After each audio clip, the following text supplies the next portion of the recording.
Hello students, myself Komal Keshavani and I am your science teacher. This class is for 8th standard students.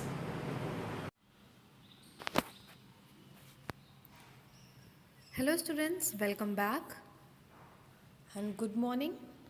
So 8th class के students आज हम next part करेंगे exercise solution का answer each in 1 और 2 sentences के 5 question जो आपके book में हैं एक्सरसाइज सोल्यूशन के उसे आज सॉल्व करेंगे एक एक करके। जिन्होंने अभी तक जिन स्टूडेंट ने इसके पहले के क्वेश्चन आंसर्स को अपनी कॉपी में कंप्लीट नहीं किया है वो कंप्लीट कर लेंगे। उसके बाद ये वाले भी क्वेश्चंस आप लोग अपनी कॉपी में कंप्लीट कर लेंगे और साथ में लर्न भी करते जाएंगे क्योंकि इसके बाद एक और पार्ट बचा हुआ है और देन हम नेक्स्ट चैप्टर न्यू चैप्टर की स्टार्टिंग करेंगे। तो चलिए स्टार्ट करते हैं हम आज की अपनी क्लासेस। फर्स्ट क्वेश्चन है हमारा, why should grain be dried before storage. Why should grain be dried before storage. आप लोग को क्या करना है, आप लोग को पहले तो अपनी पेन और कॉपीज़ वगैरह साथ लेकर ही बैठना है और चीज़ों को समझते हुए लिखते जाना है। जब आप चीज़ों को समझते हुए लिखेंगे तो आपको लर्न ईज़ली होगा, ईज़ली लर्न होगा, सारी चीज़ें समझ में आ जाएंगी। आप हायर क्लासेस में जब जाएंगे तो आपके लिए काफ़ी सारे बेनिफिट्स हैं। समझ के पढ़ने का बेनिफिट होता है, तो हम लोग क्या करेंगे, समझ के पढ़ेंगे। ठीक है, हमें सिर्फ याद नहीं करना है, हमें उसको समझना भी है। इसलिए मैम आपको एक्सरसाइज सोल्यूशन के भी वीडियो प्रोवाइड करवाती हैं जिससे थोड़ा सा समझ के पढ़ा जाए और लर्न किया जाए। पहला क्वेश्चन है हमारा, why should grains be dried before storage. Grains होता है, अनाज होता है, उसको ड्राई करके क्यों स्टोर किया जाता है, क्योंकि आंसर क्या है इसका, पहले तो पेन सेलेक्ट कर लेते हैं। Answer, before storage the grain have to be dried to prevent the growth of micro organism. Okay students, ऐसा क्यों करते हैं, प्रिवेंट करते हैं किसकी ग्रोथ को, माइक्रो ऑर्गेनिज्म की ग्रोथ को। अनाज को सुखा के इसलिए स्टोर किया जाता है जिससे उसमें कोई भी माइक्रो ऑर्गेनिज्म ग्रो ना कर सके। हमारा जो अनाज है, गेहूं है, चावल है, वो साफ़ सुथरा हो, क्लीन बना रहे, इसलिए उसको क्या एकदम ड्राई करके सुखा करके स्टोरेज किया जाता है। इसको आप फटाफट अपनी कॉपी में लिख लीजिए। यहाँ पे मैम आपकी रुकी हुई हैं, आपको फटाफट से इसको अपनी कॉपी में लिख लेना है। फिर इसके बाद हम लोग नेक्स्ट क्वेश्चन में चलेंगे। इसका आंसर लिख लीजिए आप लोग, before storage the grains have to be dried to prevent the growth of micro organism.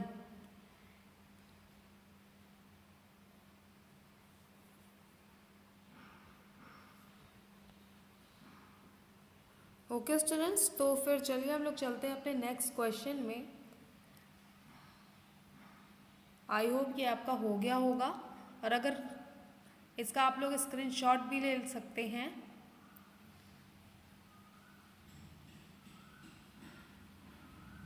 Next question है हमारा क्वेश्चन नंबर 2। क्वेश्चन नंबर 2 है, explain the process of winnowing. क्या है question number 2, explain the process of winnowing. So dear students,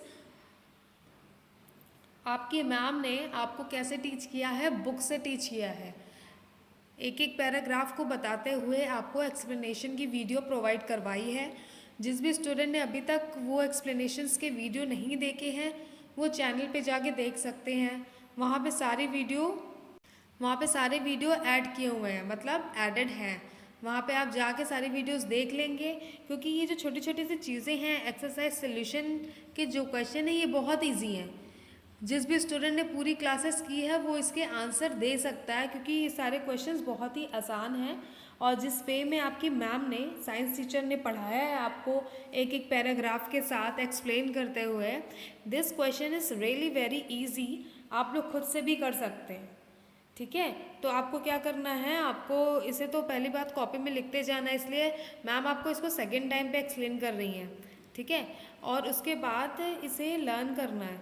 और तो भी चीज़ें नहीं समझ में आती तो आप एक वीडियो को दूसरी बार भी देख सकते हैं, जिससे आपके माइंड में सारी चीज़ें क्लियर रहें और समझ में आ जाए। सेकेंड क्वेश्चन का answer, first question I hope आपका हो गया होगा। सेकेंड क्वेश्चन था explain the process of winnowing. तो विनोइंग क्या है, ये हमें क्या करना है, एक्सप्लेन करना है। तो ये है आपका answer. Winnowing is the process by which we separate grains from the chaff।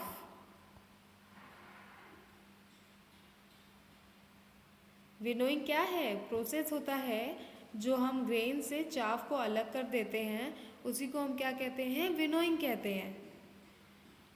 फटाफट से आप लोग इसको अपनी कॉपी में लिख लीजिए। Winnowing is the process by which we separate grains from the chaff.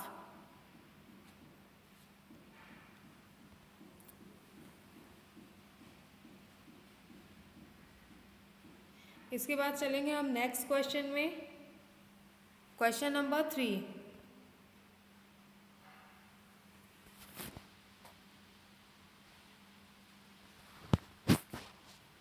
Question number 3 क्या है, answer each in 1 or 2 sentences। Question number 3, why ploughing और tilling the field necessary before sowing. ये मैम ने आपको बहुत अच्छे से चैप्टर एक्सप्लेनेशन जब कर रही थी, बहुत अच्छे से इसको आप लोग को बताया था।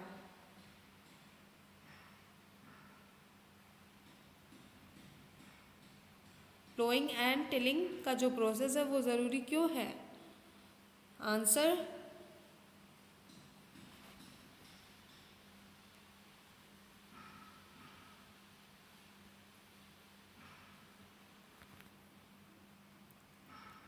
आंसर लिख लीजिए। प्लोइंग और tilling the field is necessary before sowing because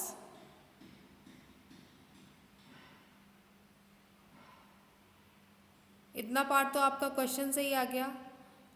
because loose soil allow the root to penetrate deep into it.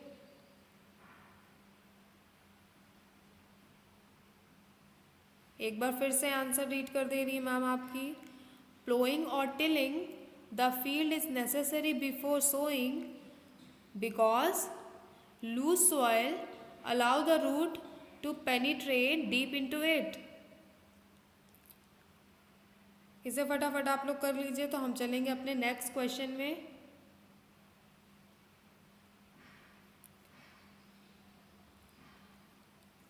Ploughing और टिलिंग का प्रोसेस इसलिए इम्पॉर्टेंट होता है क्योंकि उस प्रोसेस से क्या होता है, जो सॉइल होती है वो लूज़ हो जाती है, और सॉइल लूज़ होने से जो हमारा प्लांट होता है उसकी रूट क्या होती हैं, नीचे तक सॉइल के पेनिट्रेट करती हैं। इससे क्या फ़ायदा होता है, इससे जो हमारा प्लांट है जिसकी रूट मिट्टी के सॉइल में और नीचे तक अंदर तक जाएगी, उससे क्या होगा, हमारे प्लांट को ज़्यादा से ज़्यादा न्यूट्रिएंट्स मिलेंगे। ठीक है,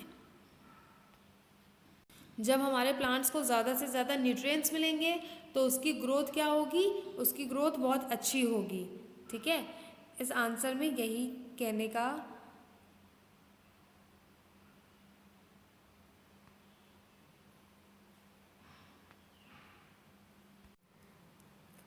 ग्रोथ अच्छी होगी तो हमें अनाज अच्छा मिलेगा, फसल अच्छी होगी और खेती हमारी अच्छी होगी। इसके बाद हम चलेंगे नेक्स्ट क्वेश्चन में, इसको फटाफट आप लोग लिख लीजिए।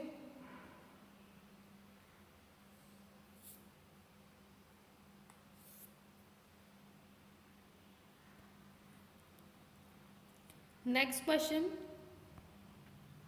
Question number 4। क्वेश्चन नंबर 4 है differentiate between rabi crop and kharif crop. Give two example of each. Differentiate between Rabi crop and Kharif crop. Give two example of each. Rabi crop and kharif crop ma'am ने आपको बहुत अच्छे से एक्सप्लेन करते हुए पढ़ाया था एक्सप्लेनेशन के वीडियो में। जिस भी स्टूडेंट ने अभी तक पुरानी क्लास के वीडियो नहीं देखे हैं वो देख लेंगे। इसका आंसर है, पहले तो राबी क्रॉप देखेंगे हम। राबी क्रॉप क्या होता है? राबी क्रॉप कब से कब तक सोन होता है? अक्टूबर से। और हार्वेस्ट कब किया जाता है? मार्च में। इसका आंसर आप लोग लिख लीजिए। Rabi crops sown in October and generally harvested in March.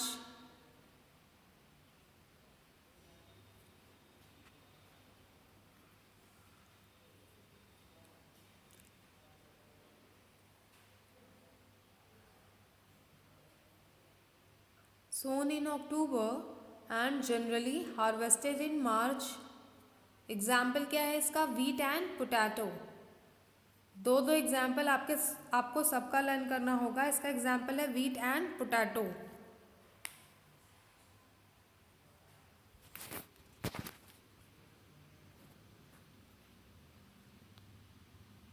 I hope इसे आपने लिख लिया होगा। हम नेक्स्ट पार्ट में चलते हैं इसके। What is kharif crop?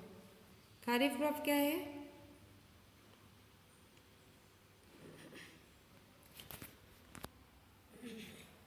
हमें डिफ्रेंशिएट करना था राबी क्रॉप और खारिफ क्रॉप के बीच में। तो राबी क्रॉप हमने बता दिया क्या होता है।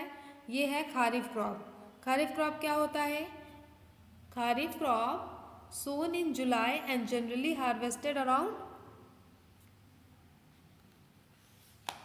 इसको आप लोग लिख लेंगे हार्वेस्टेड अराउंड अक्टूबर।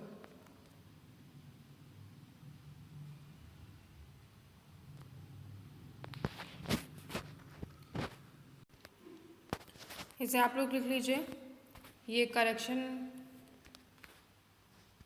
अक्टूबर नहीं लिखा था, वो मैंने यहाँ पे मेंशन कर दिया है। ठीक है, तो क्या है खारिफ क्रॉप? क्या है kharif crop? Sown in July and generally harvested around October. इसको कब लगाया जाता है? जुलाई में इसकी फसल लगाई जाती है और अक्टूबर में इसकी कटाई कर ली जाती है। ठीक है, ये मंथ तो आप लोग को ज़रूर याद करना है, ये इम्पॉर्टेंट है। जुलाई से कब तक? जुलाई से अक्टूबर तक। ठीक है, kharif crop also called rainy season crop. Kharif crop को क्या कहते हैं? रेनी सीजन क्रॉप भी कहा जाता है। जब आप हायर क्लासेस में जाएंगे तो क्वेश्चन कैसे आएगा कि रेनी सीजन क्रॉप्स को हम क्या कहते हैं। ठीक है, तो ऐसे क्वेश्चंस जो बनते हैं ना वो थोड़े से घुमा के बन जाते हैं। जब आप हायर लेवल पे जाएंगे 9th-10th में या और हायर एजुकेशन करेंगे तब वहाँ पे पूछता है कि रेनी सीजन क्रॉप किसे कहते हैं। तो आप लोग को पता होना चाहिए kharif crop also called rainy season crop. इसका एग्जाम्पल क्या है? Rice, jute and cotton.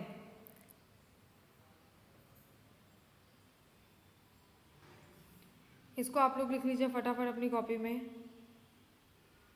फिर हम नेक्स्ट क्वेश्चन में चलेंगे, क्वेश्चन नंबर 5।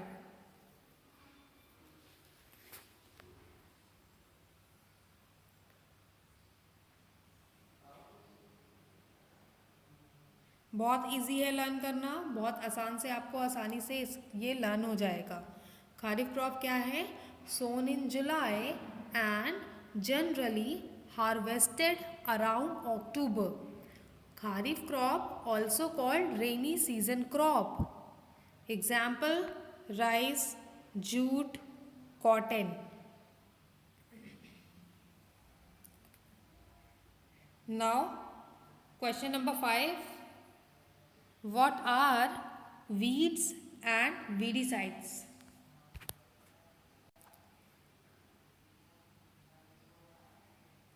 जिस भी स्टूडेंट्स ने एक्सप्लेनेशन की वीडियो क्लास अगर देखी होगी तो वो इसका आंसर 5th क्वेश्चन का आंसर बहुत ही आसानी से दे देगा, क्योंकि मैम ने इसे बहुत अच्छे से एक्सप्लेन करके आपको पढ़ाया हुआ है। What are weeds and weedicides? क्या होते हैं वीड्स और weedicides? Weeds are unwanted plant that grow naturally along with crop. Weeds क्या है? अनवांटेड प्लांट होते हैं जो हमारे फसल में या जो क्रॉप हमने लगाई है। मान लीजिए एक एग्जाम्पल ले लीजिए, अगर हमने गेहूं की खेती की है, उसमें एक अनवांटेड प्लांट का ग्रोथ हो जाना या कोई ऐसा प्लांट ग्रो कर जाना जिसकी हमें नीड नहीं है, उसको हम क्या कहेंगे? उसको हम कहेंगे वीड्स। ठीक है, इसको लिखेंगे कैसे? यहाँ पे मैम ने आंसर आपको दिया है, weeds are unwanted plant that grow naturally along with crop.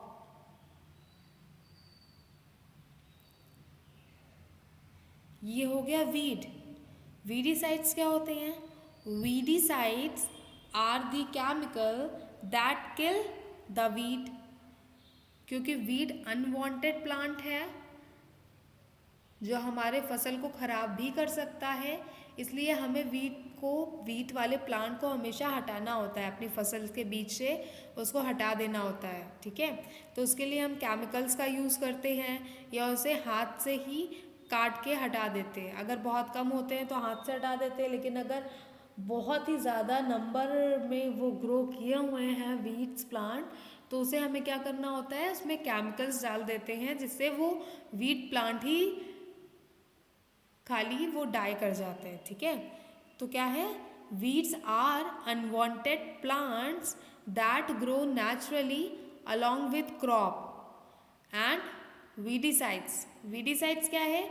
Weedicides are the chemicals that kill the weed. Weedicides are the chemical that kill the weeds. Example क्या है इसका? एग्जाम्पल है, ये थोड़ा सा बड़ा एग्जाम्पल है, पर आप लोग क्या करेंगे? लिख के प्रैक्टिस करेंगे, बार बार लर्न करेंगे तो आप लोग को याद हो जाएगा। ठीक है, इसका एग्जाम्पल क्या है?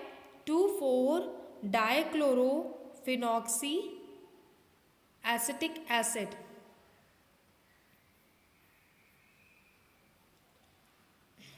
इसको इसी तरह आप लोग को लिखना है, कॉमा लगा के, 2,4-डाइक्लोरोफिनॉक्सी एसिटिक एसिड।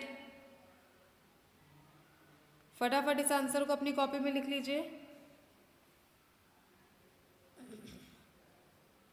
क्वेश्चन नंबर 5 का आंसर क्या है? Weeds are unwanted plants that grow naturally along with crop. Weedicides are the chemicals that kill the weed. Example, 2,4-dichlorophenoxy acetic acid। इसे फटाफट आप लोग अपनी कॉपी में लिख लीजिए।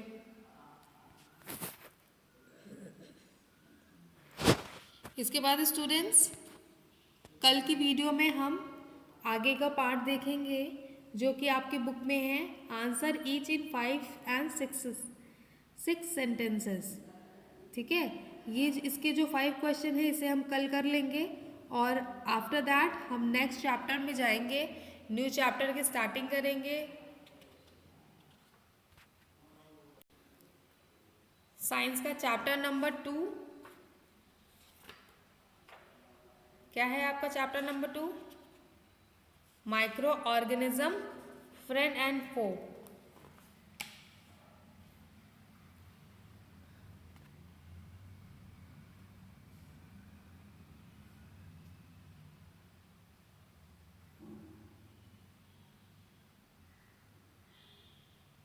सो आई होप ये आपका ये वाला क्वेश्चन कंप्लीट हो गया, क्वेश्चन नंबर 5 और उसका आंसर। कल एक पार्ट और 8th स्टैंडर्ड की वीडियो आएगी एक्सरसाइज सॉल्यूशन पे। आफ्टर दैट हम नया चैप्टर स्टार्ट करेंगे, माइक्रो ऑर्गेनिज्म, फ्रेंड एंड फो। काफ़ी इंटरेस्टिंग चैप्टर है वो भी। सो आज की क्लास यहीं पे एंड होती है। Thank you.